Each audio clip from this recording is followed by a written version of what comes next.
Hello, and welcome to another edition of the E-Commerce Evolution Podcast. I am your host, Brett Curry, CEO of OMG Commerce. Today's topic was super fun to record. My guest is George Lawrence, founder of Merchant Words, a very popular research tool for Amazon sellers and other marketers. And so we dive deep into Amazon search trends. How are people searching for products on Amazon, and how has that changed in recent years?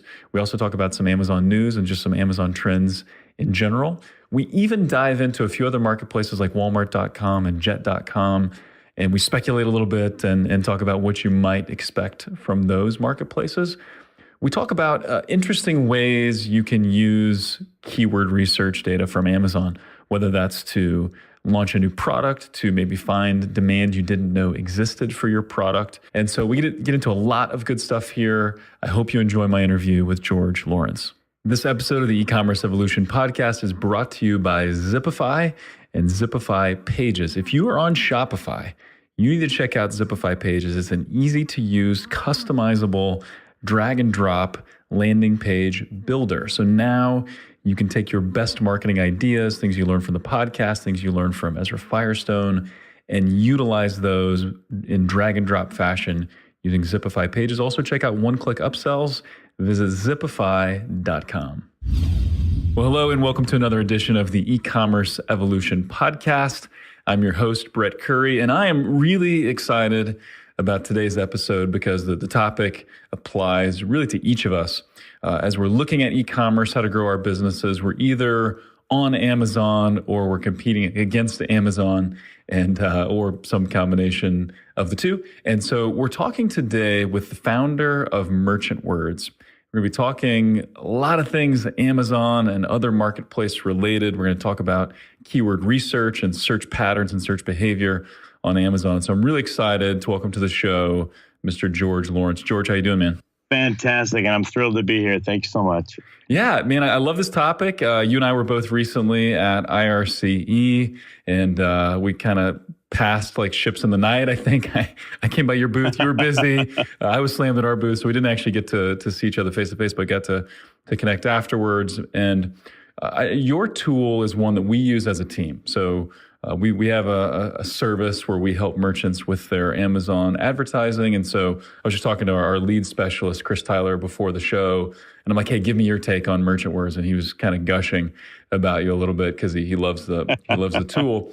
But for those that don't know, well, actually, before we get into that, what's your background and how did you get into digital marketing? Was this like a planned path, or did you stumble into digital marketing? How did you get here? Well, like all interesting stories, that never really was my intention. I started out as a regular computer programmer, just working for other companies. And I realized that, in order to kind of grow my own personal success, I needed to do some stuff on the side. So I got into e-commerce by accident. It started off as a hobby, just a way to make a little extra money. Did the Amazon thing in conjunction with eBay. We're just trying to see what the world could offer out to bring in a little extra cash. And then I quickly realized that, in order to kind of scale up that business, in order to really become successful as a seller, whether it's on Amazon or eBay or anything, you got to understand what people are looking to buy, right? But more importantly, you need to understand how people are searching when they're looking to buy it, because that's the key. If you're not on the search result pages inside of Amazon, then you're really nowhere, right? You're always paying for advertising to get your product noticed. It's the visibility in the organic search is kind of the key to having early wins on Amazon. So that was my realization. And because I was a computer programmer, I figured, hey, maybe I could use my skills writing code to see if I can write some code to help me solve that problem. So I noodled around with a few experiments and wrote a few little scripts that dumped some data in a database. And all of a sudden I realized that, this is pretty interesting stuff. I started seeing a lift with my own products that I was selling on Amazon. I thought, hey, this is actually could be something. So I showed it to a few Amazon seller friends of mine, and they're like, dude, this is awesome. You need to can I have access to this? Well, I'm like, sure, okay, go ahead. So I kind of beta tested it a little bit with some Amazon seller friends of mine. And finally, they're like, yeah, you know what, man, you should share this with the whole world. So we decided to turn it into a real product, charged a few dollars for it, and kind of word of mouth sort of took off from there. And that's how Merchant Words got willed into existence. That's amazing. So when you first started building the tool, you really had no intentions of making it an actual offering. You were really just doing it to help you sell more on Amazon. Exactly right. I was scratching my own itch. And, I love entrepreneurship, and I love looking at kind of the origin of companies. And I'm seeing this is kind of a popular or recurring theme that a lot of the most interesting products out there found their genesis by someone just solving their own problem. And then they realize that, you know what, there's more of a business in this thing that we built than there was in our original business. Right. And I think it makes for a really authentic product. And if you're solving a real problem that you're facing, it's almost certainly a problem that other people are facing as well. So really, really interesting, and glad that you went on that journey. And so that was 2013 is when Merchant Words came to be, correct? Did you start experimenting kind of with the software prior to that, or talk about the timeline just a little bit? Yeah, no, it was all in 2013. So by the time we officially launched and got our first paying customer for real, that was, I believe, October 2013. But earlier that year is when we first had the idea of, like, you know what, we're going to crush it on Amazon. But in order to do that, I need to have this extra data by my side. So that was that started off as what we thought was going to be our own little internal tool to help us just become better sellers towards the beginning of the year. And then by the end of the year, we had actually pivoted into making that the product we were working on. Gotcha. And was it one of those scenarios where you couldn't find a tool to do exactly what you wanted to do, or were there some other tools that just were missing features, or was there really nothing else like this at the time? Well, when you talk about keyword tools, or you say the word SEO, almost everybody immediately assumes that you're talking about search engines, like Google. And of course, in 2013 and way before then, there was a ton of SEO tools that would tell you all about different keywords and what's happening in the search engines, in Google and whatnot. But there was really nothing for any of the e-commerce platforms, nothing to really give you any good sense of what people were searching for when they went to the e-commerce websites, Amazon.com specifically, just you didn't know. And one of the things that really struck me early on was the fact that if I took a look at what people were searching for in Google, it would be a mix of all kinds of intentions. It could be someone looking to do some homework or research or term paper or stuff like that. There's never really any purchase intent behind it.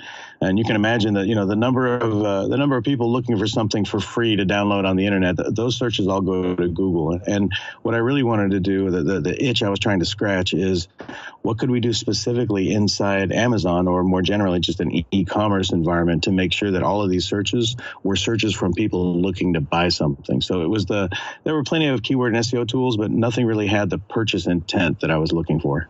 Yeah, I think that's a great way to put it. And, with our agency, we're doing more and more on Amazon, because we are e-commerce focused, and you have to do more on Amazon. And so we've done a lot helping clients with their Amazon ad campaigns and SEO on Amazon as well. But at the core, we're search guys. And so I cut my teeth on Google and SEO back in 2004 and kind of grew a search agency. And what's interesting, I think if someone's looking to buy a product, their search behavior can be similar between Google and Amazon, right? So if I'm looking to buy a new pair of Nike running shoes, I may type in the same keywords in Google that I would type in on Amazon, although Nike's not really available on Amazon, so I picked a bad brand. But regardless, if I'm looking to buy, my search behavior may be similar between the two platforms. And one of the things we always do, if a seller's on Amazon and they're wanting to, let's say, get into Google Shopping, that's one of our specialties, then I'll want to look at the Amazon keywords to see, okay, let's maybe then target some of those keywords in Google. But there are differences, and now I've seen different reports, but it's likely north of 50% of all product searches begin on Amazon and not on Google, which is crazy. And, kudos to Jeff Bezos, kind of scary for the folks at Google. And obviously Google's still a huge platform, but I think it really makes it clear that, hey, you can't just use a tool that's mainly about Google and search engine traffic and hope that translates to Amazon. You need to get the Amazon data, and that's what you guys do. Yeah, exactly right. In fact, I do remember one of the conversations I had with a customer recently, and he said, thanks so much for building the tool, et cetera, et cetera. And I'm like, well, tell me about your business. He says, I'm in a niche category, and I sell products related to the French Revolution. I'm like, really, dude? Okay. Say what? You built a business. Yeah, right. Yeah. Exactly. You build a business around selling products related to the French Revolution. He's like, yeah. And the interesting thing is when I do a general keyword tool, whether it's search engines or e-commerce or whatever, but if it's a general tool, it'll be telling me that some of the hottest keywords are French Revolution history, French Revolution timeline, French Revolution, all about the dates and the details. And it's almost always research and homework kind of oriented. But if I go to a site that gets it directly from the e-commerce platforms or has purchase intent behind it, like Merchant Wars, then what he's telling me is he'll get things like French Revolution CD, French Revolution poster, those kinds of things. So it's product and purchase intent related. Now, it's interesting, right? I think this guy had to broaden his scope a little bit, but the takeaway for me there was, hey, you know what? Not everybody's going to get what they need from Google. However, the flip side is there's still a lot of interesting stuff happening in Google, so don't ignore it either. And in fact, even though 50% or more of the searches originate in Amazon, that means that around 50% don't. So if you're not, in my personal opinion, if you're not thinking about both sides of that equation, then you're kind of doing yourself a disservice. Yep, I totally agree. I think the tendency or the potential mistake that someone could make is to say, whoa, Amazon's growing, I'm going to shift all my attention to Amazon. Or they would say, well, Google's still the largest search engine, so I'm only going to focus there. When the reality is you have to focus on both, or at least be aware of what's going on both platforms. And so I love the aspect of keyword research to kind of dig into the why and the intent and what is someone actually looking for here. It's always fascinated me. And so in looking at your tool and specifically what you've seen kind of transpire with Amazon since 2013, what are some of the bigger changes? What are some of the things that either Amazon has done or shifts in the marketplace? Because, 4 years in internet terms is like an eternity. But what have you seen change in the last 4 years or so? Right. Well, I love the question, and I'll try to answer as best I can. But, the question implies that these changes are one-time events. Like, oh, remember this one change? Remember that one change? And the way I really view Amazon, it's continuously changing all the time. Right. So yes. I really couldn't put my finger on any one change because change is constant and happens every without end every single day. But there is a couple of interesting things. One that really sticks out in my mind is for a while we were seeing that keywords only really mattered in certain places.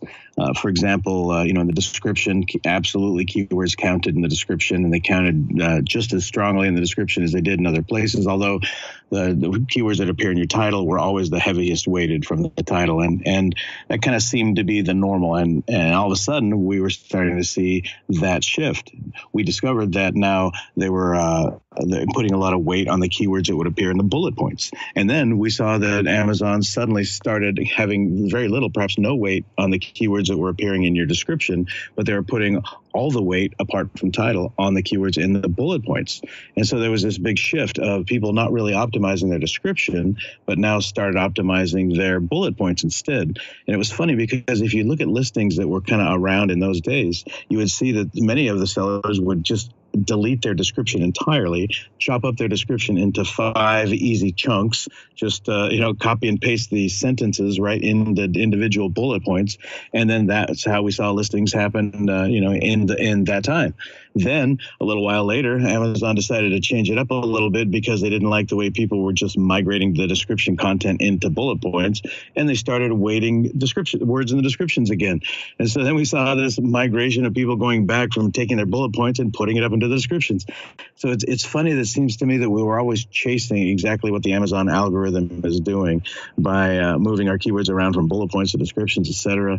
And for folks or sellers who continue to kind of chase that trend, I think it's interesting that they're losing sight of the fact that Amazon is always, no matter what, going to optimize for the best customer experience. So even though kind of the tactics of what happens with your keywords and how Amazon is taking a look at where your keywords are placed, even though the tactics of that may change from time to time, what I think is most interesting is the strategy you need to make sure you're always employing is what's best for a good customer experience. And really, in my opinion, if you optimize for a great description and a great bullet points, it's easy to read from a consumer point of view, from a buyer, from a human point of view, and not really optimize for the algorithm. I think in the end, you'll win because that's the thing that Amazon is always optimizing for. But to answer your question, I think it's fun, a little silly, but I think it's fun to see this trend of Amazon sellers always always chasing the different trends of bullet points, no descriptions, no back and forth. I got to worry about my first 250 characters. No, I need to worry about my first 1,000 characters, et cetera, et cetera. And at the end of the day, even though those tactics seem to shift all the time, like I was saying, I think the right strategy to always hold steady to is what's best for the customer.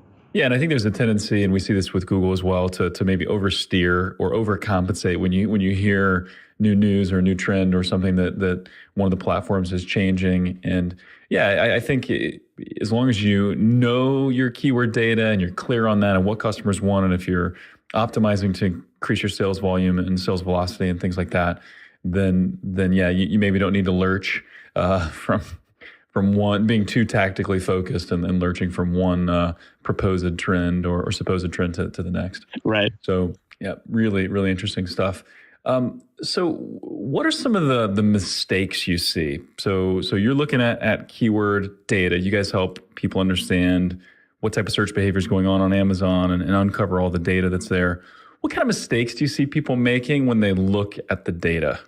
Two mistakes I see a lot, and the crazy thing is these are easy to fix, but the two mistakes I see a lot are ignoring your back-end keywords. So as I'm sure everybody knows, when you create a listing in Amazon, you've got, of course, any keywords you can place that the user sees in the bullet points, keywords, title, whatnot.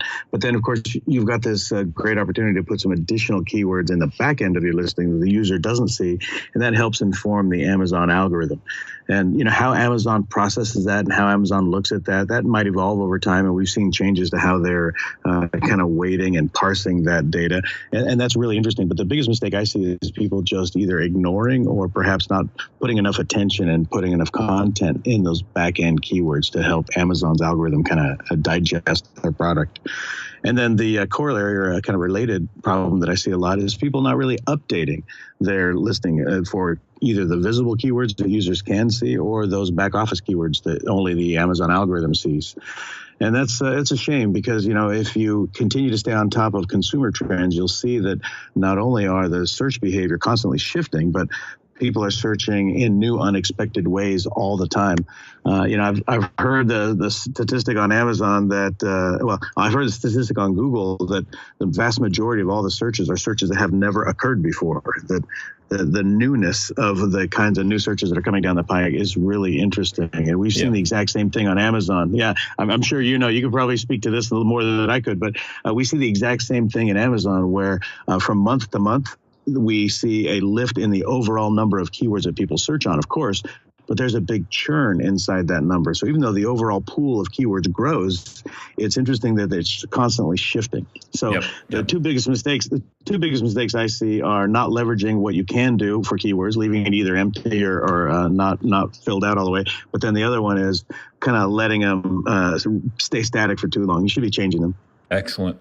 Yeah. And I think the stat is on Google that it's like 15% every day of searches are brand new to Google, which if you think about is kind of mind-boggling because of the billions of searches that take place on Google. And so I'm sure the numbers are similar or maybe even higher, who knows, on Amazon. But yeah, the behavior does change because I think we're all just searching more, right? If you look at desktop search trends, mobile search trends, search by voice trend, they're all going up. So we're all just searching more, on Google and on Amazon. And so, we're trying new things and we're based on, hey, I searched this way for this one product, didn't really get to what I was looking for. I had to modify my search behavior. So now I'm gonna type in these types of words as I perform my query. And I don't know that we always consciously think about that, but we are shifting our search behavior. And so that's really interesting. That's really interesting.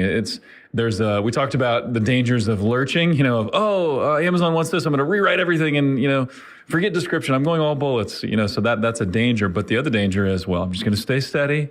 I'm not going to change anything, right? You've got to know what the trends are now. Yeah, exactly. And another interesting corollary to this, let me add one more answer to your question. Yeah, great. And that is, I think that a lot of us sellers, we look at the products that we're selling and we think, well, let me describe all the physical properties of this. It's a white dress. It's made out of cotton. It has so much inches of hem and this. And so we're always wrapped up in describing what the product is, that often we don't kind of put on the hat of the consumer and think about how a consumer would use this. So, for example, is the white dress for a birthday party? Is it for a first communion? Is it for a religious reason? For a school thing? Is that, what's it for? And what we see is in the search terms, of course, you'll see white dress and white cotton dress and white linen dress. You see all of those search terms that contain physical properties of the product. But, and this gets to what you were saying about the fact that everybody has different ideas in mind when they begin their search, we'll see uses for the dress. So it's white dress for a birthday party. Well, the seller would never know what you're going to use it for. However, people search for it that way. And so to become a really good seller, you need to get into the mind of the shopper, the mind of the customer, and think, what is the person going to use this for? What are the different purposes that they're going to have? And so make sure to bake those ideas into your listing, whether it's the front end, back end keywords, but just be aware of those. I think that's another common mistake. And that's something that's kind of hard to break our habits, where we're so focused on the product, we kind of lose sight of the fact that there are real people behind this with different uses for what they're searching for. Yeah, and I think that's brilliant. And it's one of those things where if someone was selling a white dress, they may say, well, I just want to show up when someone's searching for white dress. Well, that's going to be really hard. And then there's tons of competition, but you may be able to show up, for a white dress for whatever, white bridesmaid dresses or whatever the case may be. And so often getting more specific, I think, works to your advantage. So yeah, that's great. That's great. What are some of the data points that you recommend people pay attention to? And so you can kind of talk about what Merchant Words provide. So if I'm doing keyword research on Merchant Words, what kind of data points are there? But talk about what's most important, because I think a lot of people just default look at search volume, but they just look at the volume, the number of times a particular keyword is searched over a given month. But I think that's short-sighted. It's obviously important, but what are some of the data points that you recommend people pay attention to, and why? So I echo with what you're saying, that sometimes it's a little short-sighted, just focus on search volume. In fact, the earliest versions of Merchant Words in the very beginning, we didn't have an estimated search volume at all. What we would do is kind of publish a percentile. How close to the top of the percentile ranking is this? 95th percentile, 90th percentile? And, about half our customers got that immediately. They're like, you know what, this is great, because this is all I need to know to help me focus on the more popular keywords. But there was a huge number of people who were like, yeah, okay, but I got to know how many search volume is this? What is it? Does that mean 10,000 people search for it, 100,000 people search for it? What? And I'm like, well, we really don't know that, because it's an estimate. And so based on customer feedback, of course, we said, look, people want to grok a number. That's how their mind works. And so we need to come up with an estimated number of search volume. But in my opinion, that's really kind of the least important part of this whole exercise. Now, naturally, it's good to know what's kind of at the top of the popularity, because not everybody wants to look at the long tail, although I would encourage everyone to take a peek at the long tail to look at the variations also. So to answer your question, though, what I would say is the thing that's most interesting to me, most important data point to pay attention to, isn't really measured in a number at all. And what that is the variations of all of the different ways that people are searching. I'll give you an example, and I hope I don't offend anyone with this example, but one of our early success stories was from a CEO named Elena. She's a wonderful person. I met her a couple of times, and she runs a company called Bling Jewelry out of New York. And she was doing a great job with all of her line, necklaces and bracelets and whatnot. And she decided to take a big play on some inventory for anklets. So she jumped into the anklet product with a bunch of different product offerings, and she wasn't seeing any success. She was having a hard time getting her anklets to move on Amazon. So she discovered our tool, and she did a quick search into anklet, search for anklets on Merchant Words. And she found that our suggestion was, in addition to the word anklet being a pretty good search term, although it's too generic, she found that the very next suggestion down was swinger anklet and hot wife anklet. All right. So those terms are, have a very mature adult kind of connotation to them, right? And certainly not anything that she wanted to be associated with her brand. And she was a little bit skeptical, honestly. She thought maybe that, our data was bad, or we were just making stuff up or whatever. But she jumped in anyway. So she decided to try those keywords out in the back office keyword, the back end keywords. She wasn't going to put it anywhere in her title or anywhere anybody could read it, because she didn't want to be associated with those concepts. But she threw it in the back office keywords, and all of a sudden she saw an enormous spike in her sales velocity. She told me later that she said her sales went from I can't sell a single one to I can't keep them in stock. Now, we didn't invent the search volume behind this particular group of people looking for anglers. And honestly, I got to confess to you, I'm really not an expert in the swinger lifestyle myself, but I looked into it a little bit, and apparently if you go to one of these parties and you wear an anklet on one foot, like the right or the left, it means a certain thing. If you wear it on the other foot, it means a certain other thing. And I don't really know much about it, but the interesting point is it's got a lot of people looking for anklets in the context of these parties that they go to. Now, no manufacturer is really thinking about that particular use. However, people are searching for it in that way. So that's that context I was talking about earlier. And my friend Elena, she took a chance, right? She put those keywords in there, and now when someone types in swinger anklet or hot wife anklet into Amazon, because they're going to go to one of these parties, now her product comes up first because she's the only merchant had that concept or had that knowledge of how people were searching. So to get back to answering your question, what I'd really want to say is the most important thing to focus on, the most important data point isn't a number at all. It's all of these different variations, because there's just almost an unlimited number of different ways that people search for the same product. So what I would encourage people to look for is the different variations and not so much be hung up on what the most popular search volume is. Yeah, that makes a ton of sense. And really, if you think about your tool and what we should do as marketers and business owners, is we're really just trying to find where the demand is. Where is the demand? What are people looking for? And how can we satisfy that need? And so one of my favorite marketing quotes comes from a guy named Eugene Schwartz. I don't know if you ever heard of him. I know a lot of people probably haven't, but he's a copywriter from the kind of famous in the 70s and 80s. But he talked about how good marketers should be like sailors, where we're not trying to create demand, right? That's not a marketer's job, not to create demand, but it's to find and channel existing demand, just like a sailor uses the wind, to take their ship where they want to go. I think there's a lot of truth to that, and certainly, new products and new tech can create demand for things that maybe people never even thought of before, But for the most part, our job is, what is it that people are looking for? What is it they want? And maybe it's some really weird thing like this that we never would have dreamed of. But using a tool like yours, we can see, okay, here's where the search behavior is. Can I capitalize on that? Exactly. Yeah, so cool. So talk about that a little bit. So the tool then allows you to say, okay, hey, I'm selling these handbags or whatever. So I'm selling RFID handbags. We were talking to a company the other day that did that or whatever. So I type in this keyword, and now your tool is going to give me all kinds of related and long tail keywords.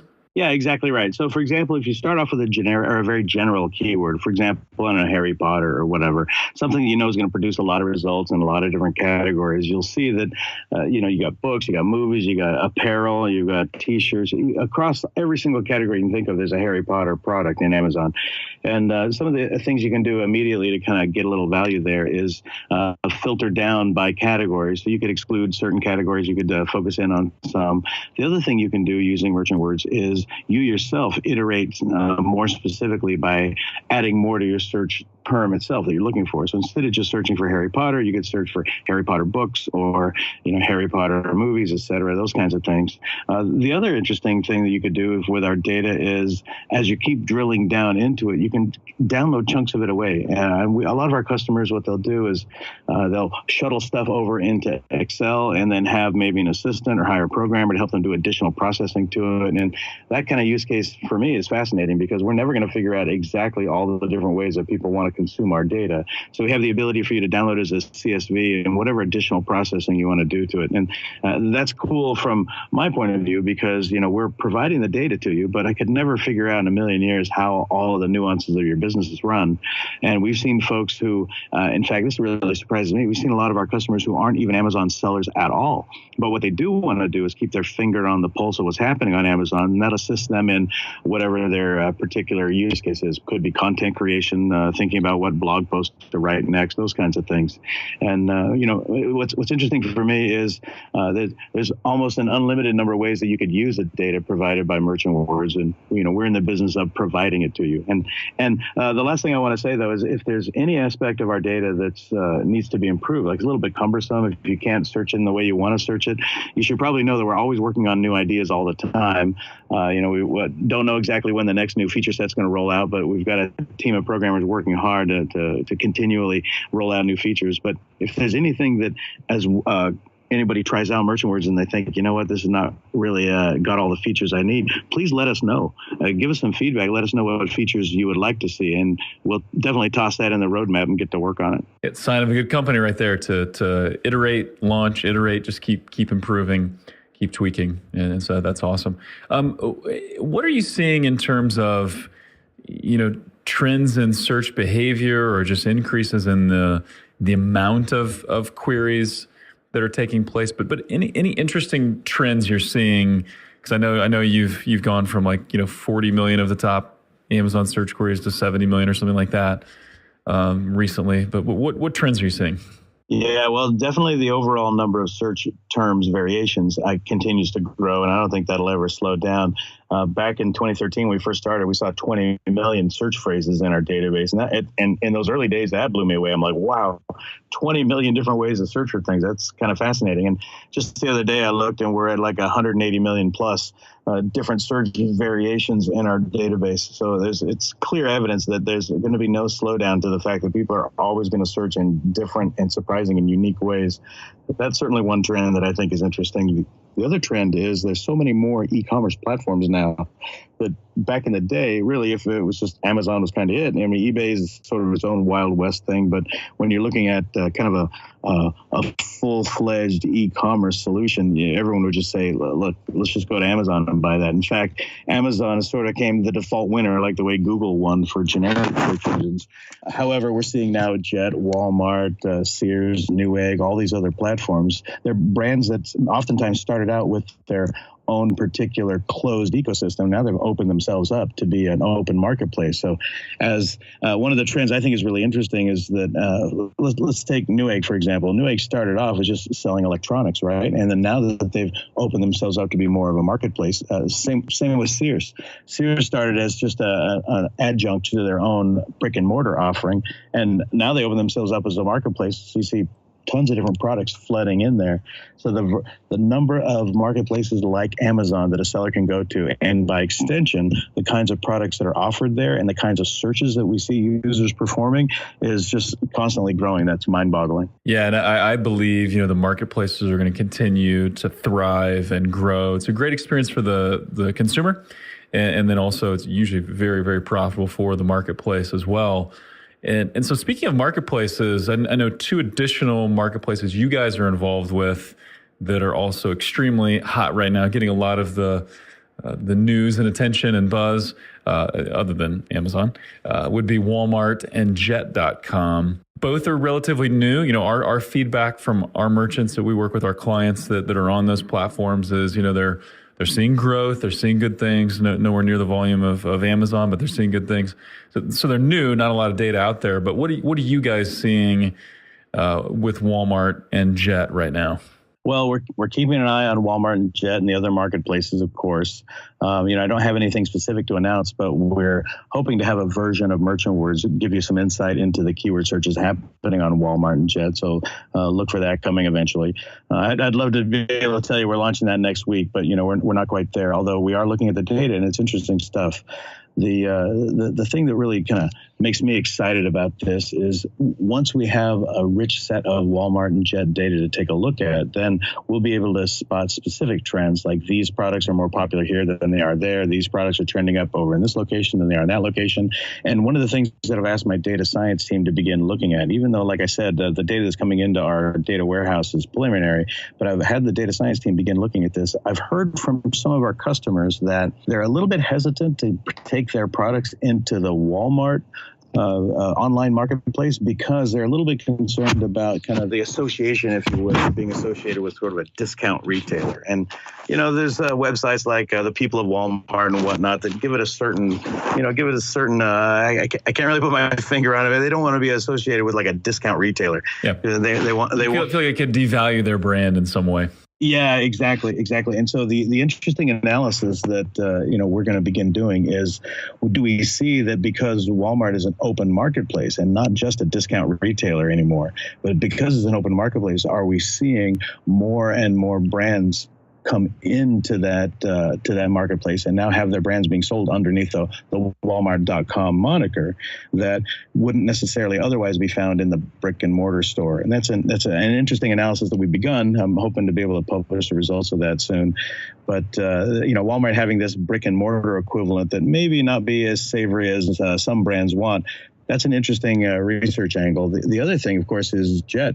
Jet not having a brick and mortar equivalent. They don't really have that same branding issue that Walmart does. But Jet is really interesting because they're focused on making sure that if you add one thing to your cart, let me suggest for you adding other things to your cart to help minimize on the cost of shipping and whatnot. Well, that's a whole different animal, right? And so as we take a look at the things that become popular on Jet, what I'm wondering is what's the mix of how many things is really driven by what the user came to the Jet experience wanting to buy, and how does that added by what Jet suggested that they add to their cart because it's in a similar fulfillment center or can be shipped to them more quickly. So naturally, so maybe, and just to interject really quickly, maybe thinking even beyond. I'm not just looking at what people are searching for and the volume there and the long tail and all the things that are related, but I'm maybe now looking for what is popular and what's being sold on jet.com and what can I offer that would be related to that. So it'd almost be like the, optimizing for the recommendation so that Jet will say, hey, you could also buy these things, so you can ride on maybe the coattails of other products. Is that kind of what you're thinking there? That's it exactly. And the whole value prop of Jet is if you make your shopping choices wisely and perhaps driven by our suggestions to you, then what we'll do is we'll be able to save you significantly on savings or whatnot. Because at Amazon, what they'll do is they'll suggest all kinds of related products, but they won't necessarily be optimizing for the ones that come out of the same warehouse so they can be bundled together in the same box. You probably experienced this yourself that if I put 2 or 3 or 4 things into a Amazon experience, Amazon cart and then check out, I'll see that they are going to come in 4 different packages. They have 4 different delivery dates. Some are prime, some weren't. It's this big mix of, it's going from all across the country in all kinds of different ways. But Jet works to optimize that, as you know. And so I'm wondering, and this is another thing I'm asking my data science guys to look at, I'm wondering what kind of products are more suggested on Jet than they would otherwise have been on Amazon, not necessarily because it was what was in the mind of the shopper when they first came to the e-commerce platform, but it's what the platform itself suggested to them because of their first couple of items they put in their cart. How does that affect the next couple of items they're going to put in? Yeah, really interesting. And I'm excited to see the data as well, excited to see when you guys release that. And I think Jet.com was a smart move on Walmart's part. I think that acquisition was a smart move, bolsters their ability to potentially compete with Amazon. And I'm with you on that. Walmart.com, the marketplace, does that then appeal to a wider spectrum of brands than maybe would be in the physical store? Because that's another thing that's talked about a lot in the industry is that Amazon really caters, Amazon Prime specifically, those that make over 100K a year are avid Prime subscribers, and the Walmart shopper, the store shopper, is usually under 75K in income.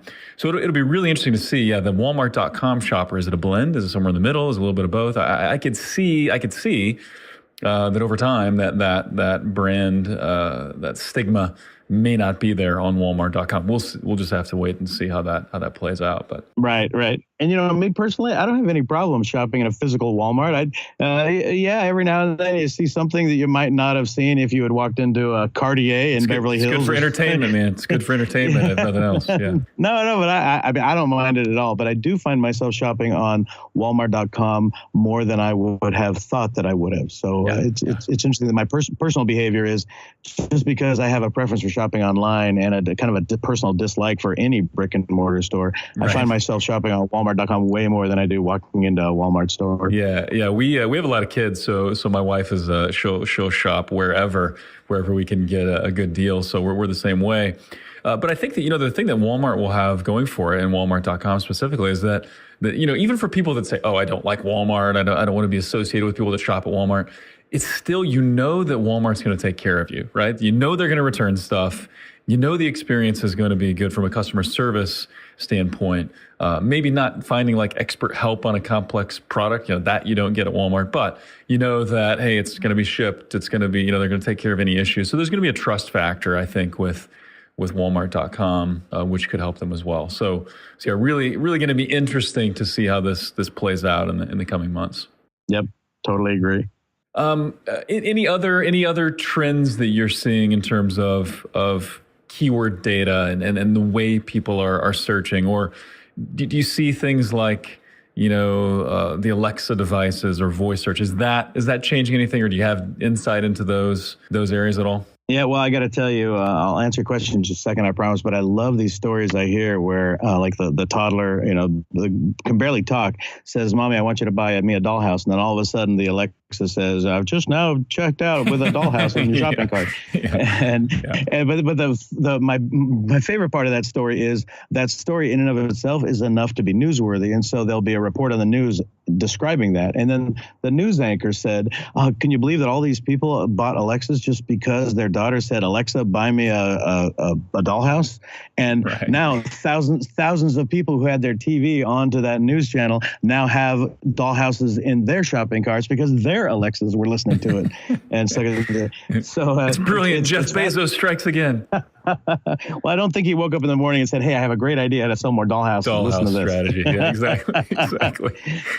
But it is crazy where they're talking about reducing the friction. I live in a market where we have fresh available. That we can buy our groceries through Amazon, and really, if as easy as it is to remind yourself to buy, "Hey, honey, we're out of milk. The next time we're at the store, remember to buy milk." That conversation, instead of between my wife and me, it can just be like spoken to one of our devices, and now there's a delivery for milk coming.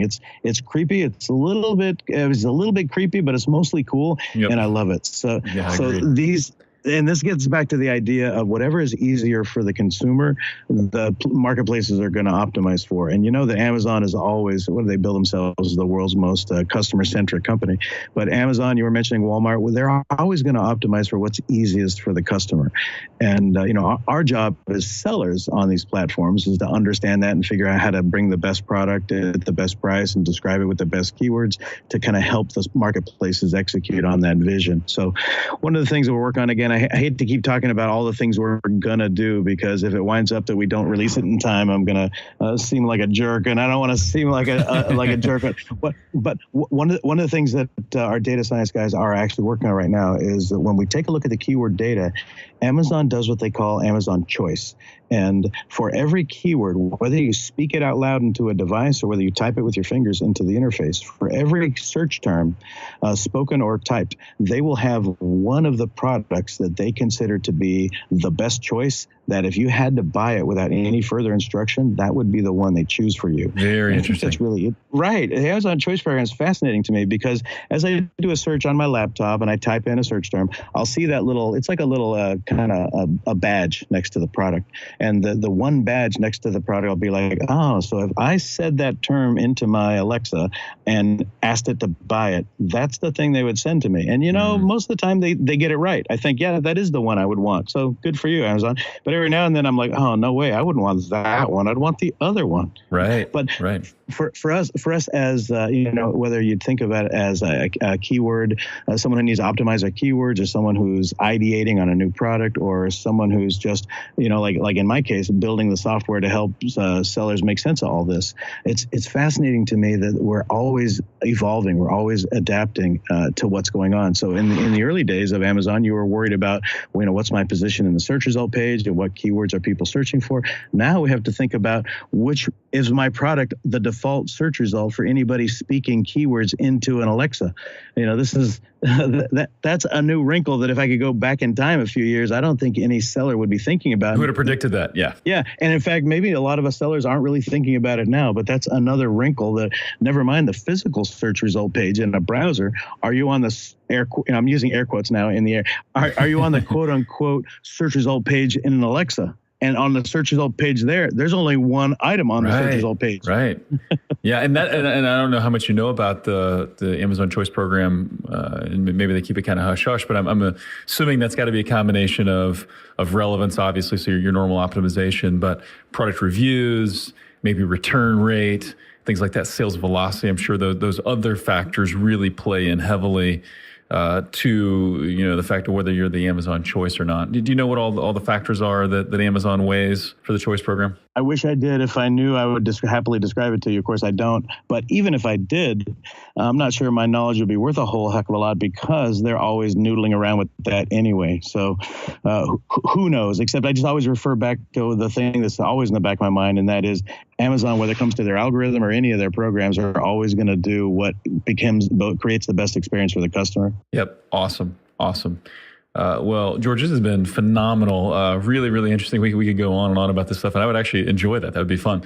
We do need to wrap up here relatively quickly, just for time purposes. But if you could just talk a little bit more about Merchant Words. We've got a great flavor of what it is and what it does. But other ways people are using it. Are people using Merchant Words to kind of help with their ad targeting, or any other ways you might use that someone hasn't thought of for how they can use Merchant Words? Yeah, I'll lay down all of those I can think of off the top of my head. I was just at an Amazon event in New York. It was called Boost. Had a great time there. I was sitting next to a lady who was just getting started with her Amazon selling, and she had a lot of PPC campaigns, sponsored product campaigns she was running. And she said, I'm just so sick and tired of Amazon always targeting the same keywords over and over and over. I want a little more variety. And it's funny because I'm like, well, have I told you about what I do? And we had a good productive conversation about it. But a lot of people are using Merchant Words and the keywords that we give them there for optimizing their PPC campaigns. Now, Amazon can do it for you if you trust them and want them to do it. And that's another interesting way to get their suggestions on what keywords you should use. But if you're looking for another way to supplement what Amazon is suggesting you target for PPC, Merchant Words is a great idea for that. So that's one. Of course, the most number of our largest percentage of customers are using our data for optimizing their organic search results, the organic keywords in their listings. And of course, that's a fantastic use too. The other thing that we see is a lot of people aren't even Amazon sellers at all, or even if they are, they're using it for off Amazon purposes. Specifically, they were interested in making sure their content strategy is right. If they're looking to build a page, perhaps to catch the attention of Google or the other search engines. So they're looking at their SEO strategy or their landing page strategy, and so they're looking at it for content.